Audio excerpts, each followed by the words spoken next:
Hi, everyone.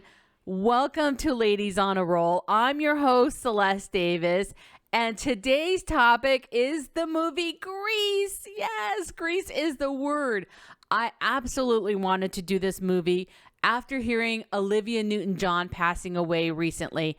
I had to just jump on this movie, one of my favorites of all time, and I just want to say, I don't know how objective I am with talking about this movie because it is absolutely one of my favorite movies. So this is going to be a very hard discussion, but hopefully I'll be able to get through it and help talk about some of the discrepancies, some of the things we learned about the movie, some of the things I learned about the movie. So we'll have to see. If any of you are new to the planet and have never seen this movie, it is about a summer fling between two high school students, Danny and Sandy. And Danny, who is kind of like a greaser, which was, you know, back in the day, being a greaser was kind of like a bad boy, you know. And Sandy, she was kind of like the girl next door, but she was from Australia, so the next door was kind of far away. They discover after their summer fling that they were both going to the same high school, and they're trying to cope with getting back together while discovering who they are in the process. Some of the cast members to this movie went on to do phenomenal things. I mean, we all know John Travolta, and you know, I hadn't seen this movie, and I'd say, 15, 20 years. Okay, so it's been a while since I've seen it from like the beginning all the way to the end. And I completely forgot how good looking John Travolta was back then. I mean, he's still pretty okay now, but I'm saying like he was hot. Just this dark jet black hair, blue eyes, pale skin. Oh, he was really good. He was a phenomenal looking actor. And then Olivia Newton-John. Oh, how pretty was she? She was the absolute right person for this role. I mean, she could sing, she could dance, she was pretty as the girl next door. She was even prettier at the end when she wanted to be this big, sexy, you know, kind of girl and stuff.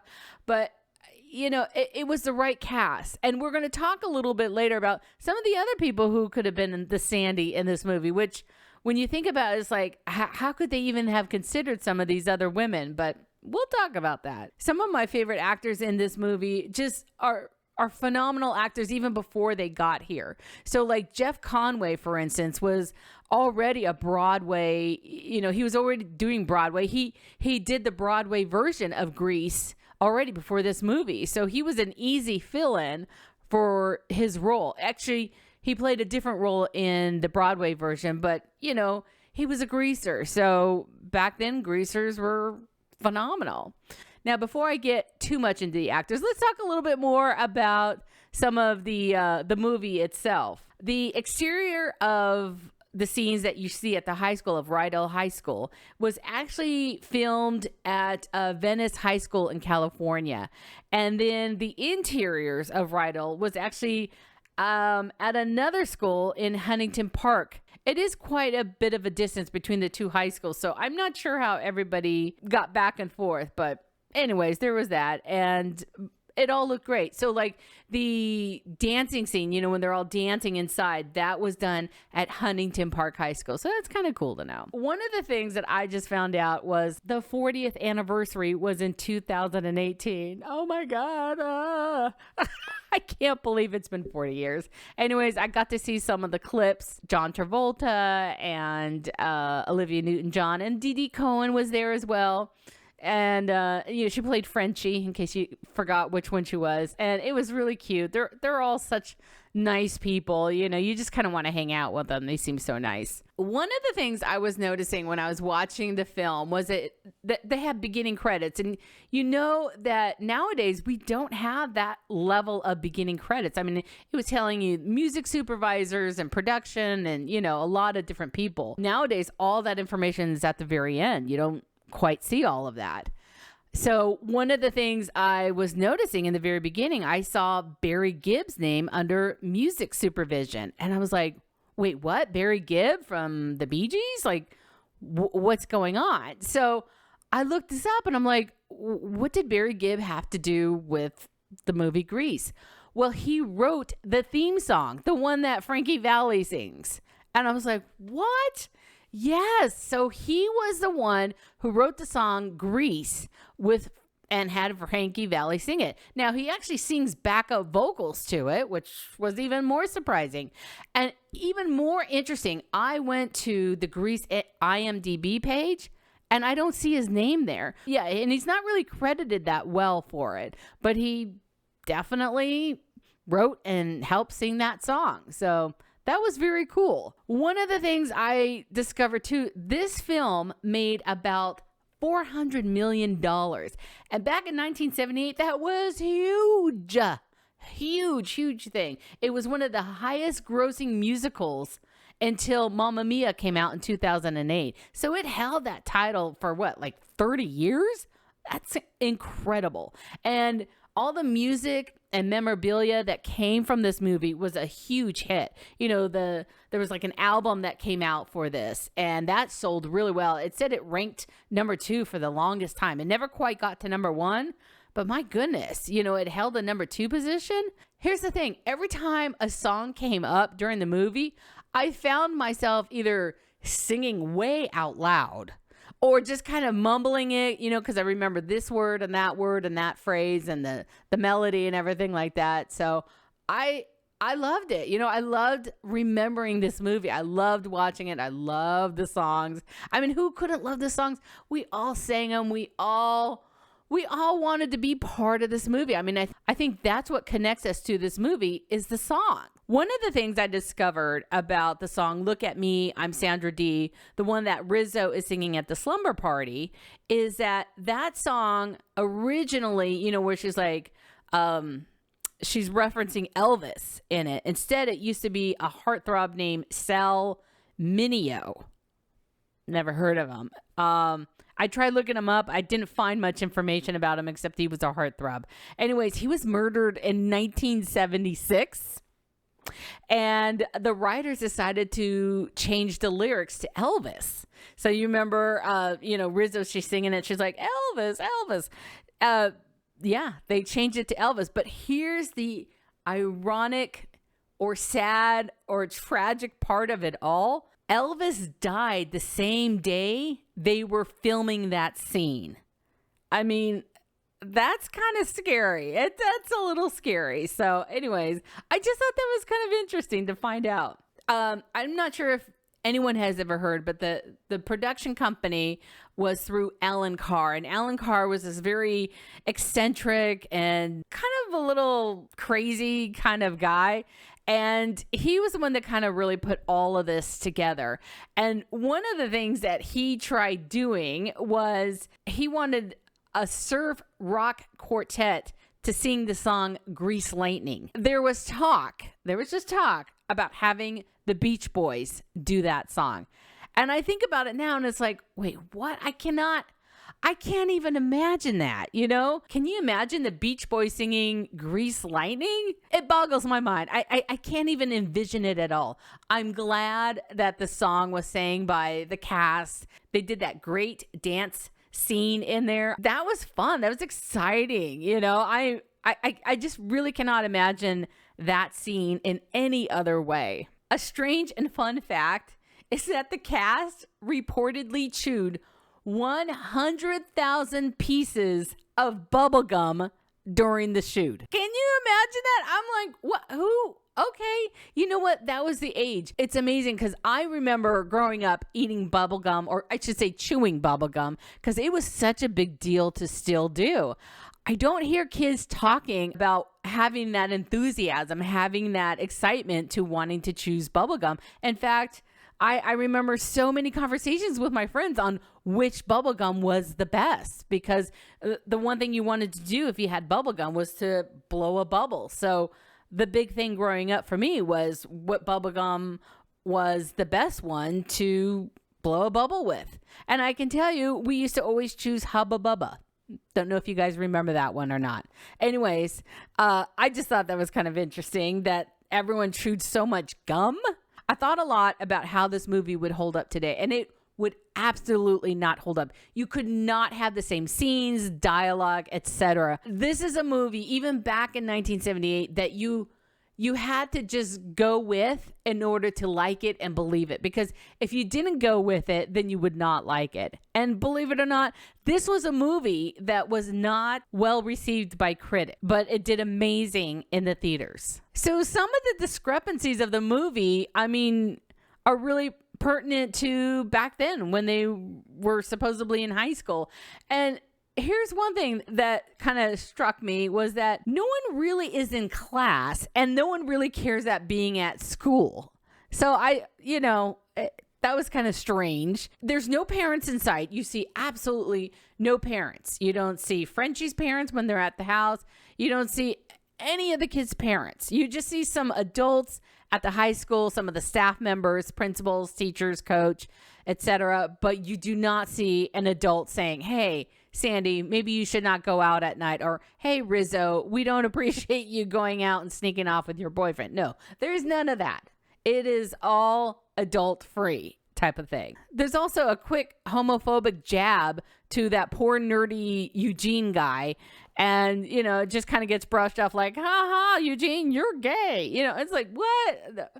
I mean, even for back then, I don't know, maybe I'm looking at that at 2022 eyes, but it still wasn't a cool thing to really bully people around. But that was the movies back then. And, who knows? Maybe they should blank that out. One of the things that would not hold up well in today's standards with this movie is that Sandy was absolutely obsessed with Danny, like obsessed, like at an unhealthy level. If a girl was acting this way now, like even in the movies, I don't think it would be well received because she gets jealous anytime he is talking or with any other woman. She also quickly accepts his apology after he tries to sexually assault her at the drive-in. Well, he didn't even really give her that much of an apology, to be honest with you. He just was like, sorry, but he wasn't really even sorry for what he did. And then she ends up leaving and he's like, you can't leave the drive-in. And then that ends up into one of a cool song where he's singing Stranded at the Drive-In. There's not really a lot of female empowerment to this movie. They try to make it like it is because after she has an attempted sexual assault by Danny, she goes running off. And she asks Frenchie to help her with a makeover where she changes everything about herself to please Danny. And it's just like, wait, what? So there's really no true female empowerment there. There's no real independence. It's all about obsessing over the guy and trying to change everything about yourself so he'll like you even more. But here's the thing. Danny already liked her for who she was. And that's one thing I wish the message would have continued for, because he was actually changing for her. He ended up getting a Letterman sweater for doing track. And he was already, just by him enrolling in the track, was a new step for him to get out of the gang that he was in. And I wish they would have embraced that a little bit more, because he was actually changing for her and she didn't need to change for him. She was fine just the way she was. I do apologize. I am trying to be critical about the movie, even though I still absolutely love it. I can't get enough of it. I'll probably watch it again tonight. I loved it so much. And I want to sing all the songs. I mean, who doesn't? So another issue I had with the movie was that Rizzo's pregnancy was handled all wrong. For one, she was slut shamed, which I didn't think was really cool. And I understand, look, this movie was made in 1978, but it was supposed to be about the 50s. So having a pregnancy back then was really huge because abortions weren't quite there yet. So I understood Rizzo's predicament. If she was pregnant, she was going to be pregnant and she was going to be stuck with having a baby. So instead of them trying to make Rizzo a strong, independent woman, they just made her ornery and stubborn and like, oh, I can do this by myself. I don't care. But, and we all understood in reality, she did care and she was very sensitive to it. And it ended up being a false alarm. But, I felt like the storyline about her being pregnant could have just been handled so much differently.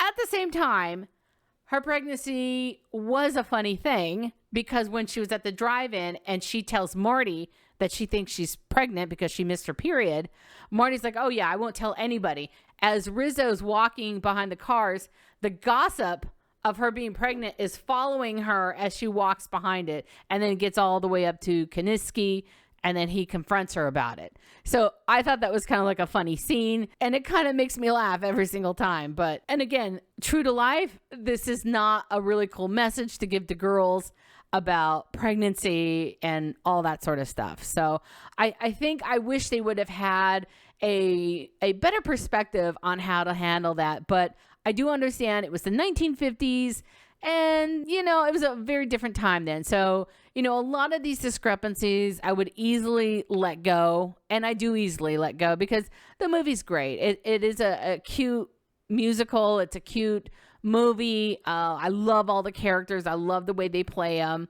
And yeah, I mean, I'm just trying to nitpick and trying to pick it apart the best I can, trying to be objective, but it's a little hard. It's a little hard when you like it. One of the issues I did have and do have with the movie is Vince Fontaine's character. He is the announcer for the dance-off, and he is flirting with Marty, who's supposed to be an underage kid at the time. Then when he's not flirting with her, he's checking out other women because during the dance, he ends up walking in between a guy and a girl and just kind of rubbing on the girl, and you're just like, ew, yeah, it's good. It's gross. You know, it's like, oh man. And I don't know what the laws were back in like the 1950s with regards to underage dating, but even then it should have been a no-no because that was gross. Anyways, one of the biggest discrepancies in this movie is, and I think we can all agree about, is that none of the actors are high school age. Okay. I mean, some of the beginning opening scenes where all the guys are at high school. I mean, it's supposed to be 8:00 in the morning and they have a 5:00 shadow. It's like, come on. And they all clearly look like they're 30. No one's pulling it off. There are two actors in there who were younger at the time, and that was Didi Cohen and the actress who played Marty, which was Dinah Manoff. And Dinah Manoff, they were like 19 at the time. So technically they were still teenagers, but come on, they were not in high school. And that's another point too. Back all the way up through like even the 80s, they never had true actors play or portray kids who were in high school. They never looked like that. And so I think it was maybe like late 90s to when kids actually were underage or who at least were 18 and looked like they could still be in high school. That's when that started coming along. So you can imagine my shock as I was getting older and the kids who were supposed to be in high school looked my age and were growing up with me. So, or that they at least looked 10 years older than me. You know, it's amazing that all these kids, they just looked so much older than high school. I don't recall, and I couldn't find out why this was. I don't know why there were adults playing that. And here's the thing, not to knock down the actress who played Cha-Cha, the Latino dancer, but come on, she looked 45. Seriously, she looked like somebody's mom. There was no way this actress looked like she went to high school or was even dating someone in high school. I mean, she didn't even look like she was in college. She looked like she graduated. She had about 4 kids. You know, come on. This actress did not look like she belonged in high school or within that crowd. Nowhere near it. And I apologize profusely to that actress who played Cha-Cha, but come on. There's so many actors out there. There's so many, and that's what's getting me. That's what's kind of getting me a little riled up. There's so many actors out there. And even back in 1978, there was a gazillion actors out there back then that could be doing what she did, yet they found her. Now, I want to give her a lot of credit. She is beautiful. I am not age discriminating her because I am actually older than she is right now myself as an actor, but it just was not the right match for the role. And so whoever casted her, whoever wanted her to be in this role, I think they got it wrong. I think they really needed someone so much younger than that. And, but at the same time, I mean, she was very sexy. She was really fun. Her dancing was really great. But again, that's all she did. You could find a gazillion other dancers to have filled that role. And I have a hard time believing the only one they could get was one that looked her age. So again, my sincere apologies to that actress. I'm not trying to shame her in any way. I'm just saying I just didn't feel like she was the right fit for that role. One of my confusing discrepancies about this movie was the sleepover. And that's when the guys all pull up in the car and the girls are all looking at the window going, oh my God, the guys are here. So Rizzo decides she gets dressed, climbs out the window, goes down the roof, down to the ground, and then hops in Kinitsky's car. But here's the thing. Rizzo was a guest at Frenchie's house. Why didn't she just go down the stairs and walk out the door? You know, she's not hiding away from her parents. She could have just left. You know, so it didn't make any sense. That was a huge discrepancy. It's like, why is she sneaking out the window? This isn't her house. This is her friend's house. Like, open the bedroom door and walk downstairs and walk out the front door. It made no sense. Because you know what? Sandy does it later. Yeah, Sandy does it later when she's singing Hopelessly Devoted to You. She's outside on the front porch of Frenchie's house singing that song. So you could have done it easier, Rizzo. I'm just saying. So I'm just curious to find out how old my audience was when this movie came out. Put your number down in the comments. I would love to hear about that. I was 9 going on 10 when this movie came out, and I did not see it in the movie theaters, but I do remember seeing it. I don't recall when. I can tell you I saw it roughly like right around or before I hit high school, because I remember thinking that's how high school was going to be. I was somewhat homeschooled all my life, and high school was the beginning of public school for me. So I was very, very excited.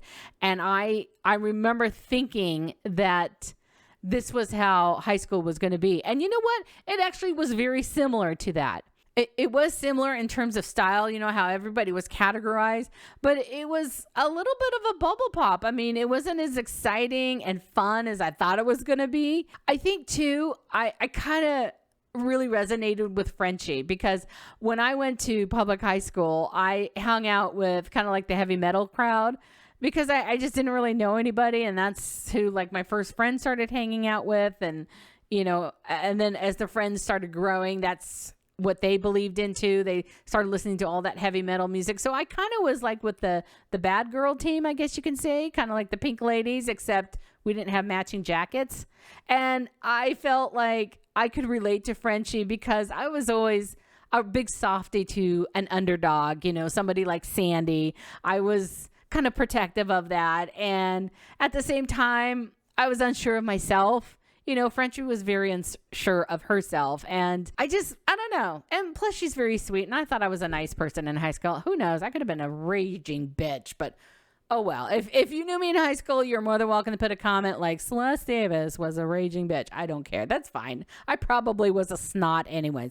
Whatever. But in my head, and in my own head fantasy, I thought I was a sweet girl just like Frenchie. So, but, you know, I just didn't have Frankie Avalon singing to me on top of the stairs. So I do recall having a memory of the 8-track at my house of the movie Grease. So I remember knowing the songs pretty well. This kind of dates me for sure. My favorite scene is Beauty School Dropout. I love that whole scene. And then you realize at some point that Rizzo and Marty are in the scene too, and it's kind of cute.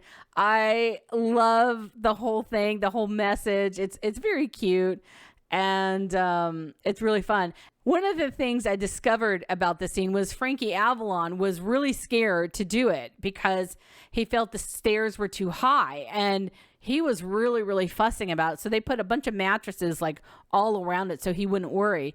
And when I read this note before I saw the movie again, and so when that scene came up, I looked, and the very top of the stairs, you can see they're very small. You can barely fit 2 feet on one step. So it's like the first 5 or so steps is about this wide, and then after that, it gets bigger and it widens open. But I completely understand why he was upset about that, because that looks really, really scary.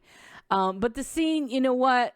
Kudos to him. It was a beautiful scene. I love it. I think it's a favorite from a lot of people. You are more than welcome to let me know in the comments if that was one of your favorite scenes, or just let me know what scene is your favorite. My second favorite scene was when Danny and Sandy decide to go on kind of like their first date after they reconciled and met in high school and stuff. And they go to the diner. And Danny's hesitant to go in because all the friends there, and he kind of doesn't want to go. But they go running in, and they're kind of hiding, and they go behind these menus. And then all of a sudden, I think it's Kaniski who discovers them. And then all the friends, kind of like one by two, start filling in and bringing a table up to their booth and filling in. And so Sandy and Danny are trying to talk, and everyone's just kind of like, kind of listening in. It's really cute. It's very funny. I thought that was a funny scene. And that's a good thing about this movie. I mean, I think overall, all the actors did a phenomenal job. There is not one actor in this movie that did a bad job. They all did phenomenal. I mean, let's talk about Eve Arden for a second, the principal. How fantastic was she? She committed to her role. And here's the thing about comedy that people don't understand. You can play a straight person and still be very funny. Eve Arden's character as a principal was very funny. And same as her assistant. So her assistant, who was this comical genius, was really funny. But that's because Eve Arden's character was very straight and very, firm and straightforward. And her assistant was just this crazy fun character that you just absolutely love. The other actor in here, Sid Caesar. Oh my gosh. I love the fact that Sid Caesar was in this. He was very fun. He does do some comical things. One of the areas he kind of thrived in a little bit, and you can hear a little bit of his own improv in it, is the scenes he was doing with Danny when Danny's trying to figure out which sport is the best for him. And so as they're going through this montage of different sports, Sid Caesar's character as coach, he says a couple funny things to Danny, and it's a really hilarious montage. I hope you go back and look at that and see the funny in that, and definitely see how Sid Caesar brought a lot of comedy to the scenes and to the movie as well. Let's talk a little bit about John Travolta. He was not originally going to be first runner-up for this particular role. In fact, they wanted him to be kind of like a busboy, a little bit more of a background person. What ended up happening is that they wanted Henry Winkler to be in the role because he was already like the Fonz, and he did another movie prior to that where he was a greaser. And Henry Winkler turned it down because he didn't want to be typecasted. And I thought a lot about it, and I just thought I could not imagine Henry being in this role because I don't believe and I don't know of him being able to sing back then. And if you think about it, John Travolta sang all of his songs. So did Jeff Conaway. So I cannot imagine Henry Winkler singing or dancing like that. I mean, the dancing and choreography that John Travolta does is amazing. He already was a really good dancer, and the choreographer, I mean, he just nails that. He just totally nails it. And Jeff Conaway is just right behind him. I mean, he was able to keep up. He did some phenomenal moves himself. I mean, you take the whole scene of Grease Lightning, and oh my gosh, look at his dancing. Look at everyone's dancing. Look at the singing. I mean, they all sang that. They probably pre-recorded it, but it was a phenomenal scene.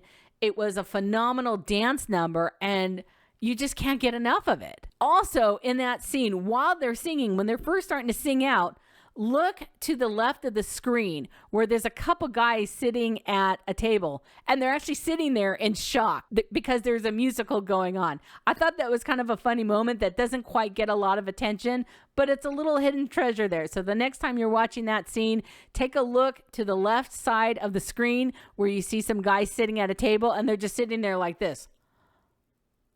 So it's kind of cute.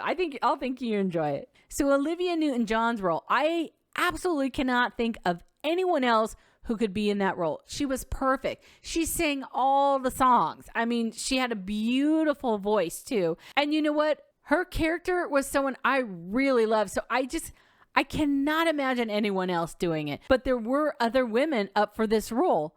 One of them being Marie Osmond. I mean, she was younger at the time. She was a great singer. She still is. Let me say that. She still is. She's still alive.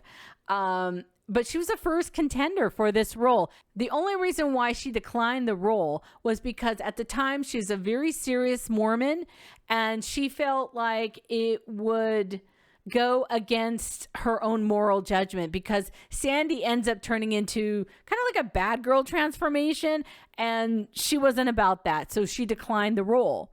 There were other women who were up for the role, one of them being Susan Day. Here's the thing. Susan Day didn't even sing in the Partridge Family. She would have ended up lip singing to all and any of the songs, but I don't think she could have pulled this off at all.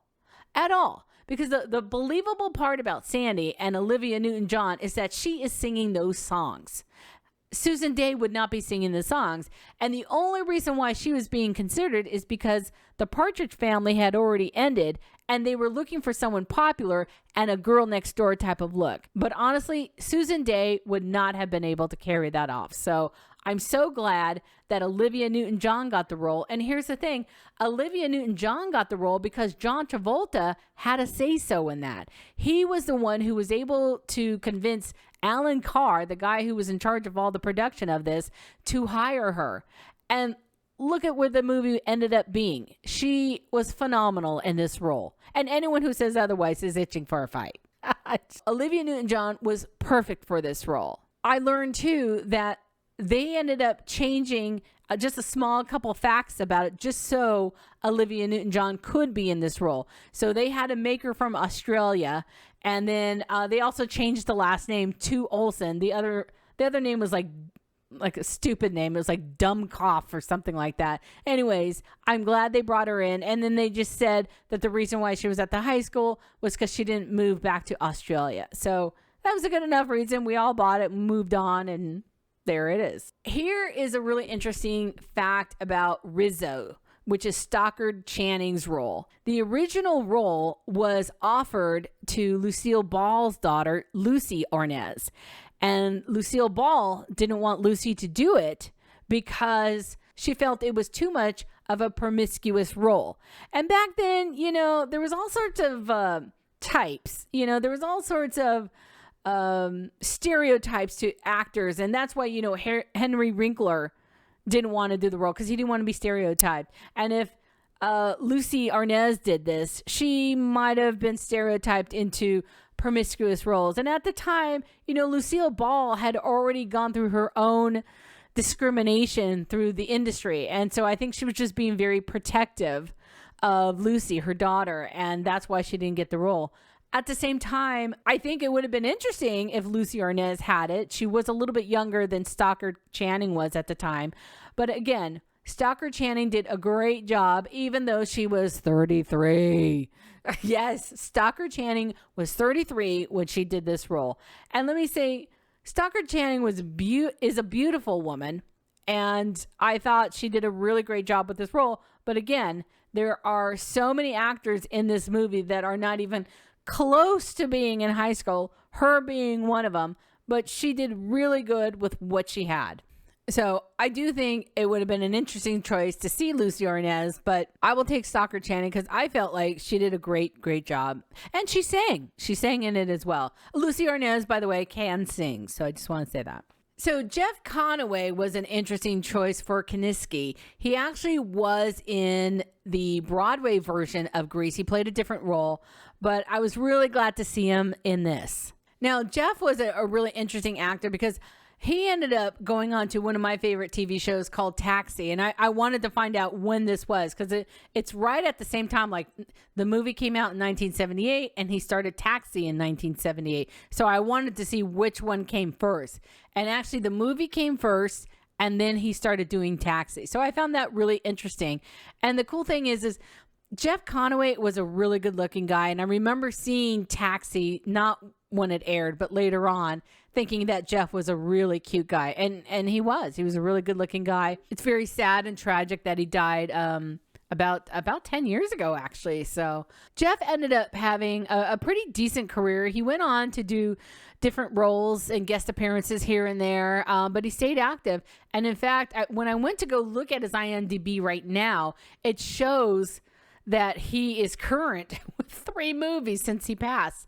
But what it is, it's kind of like tributes to him. It's like a voiceover type of movies. And so I think they're just taking his voice and transplanting it into different scenes. So that's kind of interesting. So Didi Khan, she's the one that plays Frenchie. I was kind of interested in her because I do remember her here and there growing up. I kind of remember her on different shows and stuff like that. And I was right. She was someone who's done like a lot of guest appearances, like on Love Boat and Love American Style. But she ended up getting a gig on the TV show Benson for a while. Yeah. And she ended up being back in Grease too, which that movie, don't see it if you don't have to. It's pretty bad. I don't know who hired Michelle Pfeiffer, but she can't sing. Sorry. She can't. I mean, I probably can sing as well as Michelle Pfeiffer, which is not well. So I'm not just putting her down. I'm putting myself down. I can't sing. So Didi Cohen, like I said, Didi Cohen just ended up doing a lot of guest appearances, and she's still very active. She's such a sweet character. And I kind of want to say this about her and some of the other actors. A lot of people think that as an actor, you have to be really good looking or a certain height and a certain weight and all this other kind of stuff. But I want to explain, like, Didi she's not a glamorous woman. She's pretty, but she's not glamorous. She's not like that starlet you would think about. She's an actor. And I hate it when people look at me and say, oh, well, are you, how can you be an actor? I'm plus size. I'm 53. It's like, aren't you too old? Aren't you too fat? No, you can be any size, height, weight to be an actor. And her and some of the other characters like Alice Ghostly, which I'm going to talk about in 1 second, they're just proof that anybody can be an actor. It is not about looks. It is not about height and weight. It is about talent. It is about what you can bring to the table. And I hope people understand that some of these favorite actors that you see, such as Didi and Alice, they are women who bring extra light to movies, that bring that extra humor, that fun, that excitement. Like, oh, and Didi, didn't she bring like that sweet character? I mean, as I mentioned earlier, Didi brought that sweet character we all wanted to be. For me growing up, I knew I was part of the bad crowd, but I didn't want to be. I knew in my head, I thought I was that sweet and caring towards other people. At least I tried to be. I mean, whether I was or not was a whole other story. But that's who I think we all thought we were. We didn't have to be that tough gal. So that's the type of characters I want people to look at when they see acting, not the glamorous one, but the one who's bringing more volume. So I just want to make a point that you don't always have to be gorgeous in movies to add to the scene or the character or to the movie. Didi is one of those characters who was pretty for who she was because she's a sweet person. She's funny and she's very warm and giving. And so that's what she brought to the table with her character in this movie. Now, let's talk about Alice Ghostly. Okay, Alice is such a cool actress. Oh my gosh, we've all know who Alice is. If you don't, Alice is someone who played Esmeralda on Bewitched. She was just kind of this klutzy, comical, really fun actress. And all of her roles, all of her acting and her whole, filmography background is all these comedic roles. She is so funny. Such a great character actress. I love her. And in this movie, she was a great character. She was really fun to watch. She had some comedic scenes. She had that little snarky sarcasm that we all know about her and love about her. And she went on to do other stuff. I forgot some of the stuff that she's done. She's done Get Smart, Beat Witch, which I mentioned earlier, Love American Style. She did an episode of Good Times. She was in several episodes in Designing Women, and she had a recurring part on Evening Shade. You know, the one with Burt Reynolds, that one. So I thought that was great. I loved seeing her. And she is definitely one of those character actors that deserves her own time. So I'm going to have to come back and talk about some of my favorite character actors and include her in that list because she is a fantastic actress. I wish and hope I can be just like her. So moving on to Dinah Manhoff, who is Marty in the movie. Okay. She was 19, so she was one of the only true teenagers in it. One of the things that I love about her acting career was she's in two of my favorite shows. One is Soap, which is like a comedic soap opera, and the other one is Empty Nest, which was a spin-off from the Golden Girls. She plays both very funny characters in both episodes, and I just love her. And she still has a great career going. It looks like she hasn't worked in quite some time, maybe about 5-6 years. So maybe there's a reason, maybe some medical issues. I couldn't find out anything about that, but I do hope she comes back to the acting world, as she is adorable. She's funny, and I would still love to see her in movies or TV. Well, I just wanted to thank you for tuning in and talking about the movie Grease. I hope you had fun. I also hope that you would be hopelessly devoted to the show. See what I did there? By subscribing. Please hit that subscribe button for me so that you don't miss another episode. This has been Ladies on a Roll.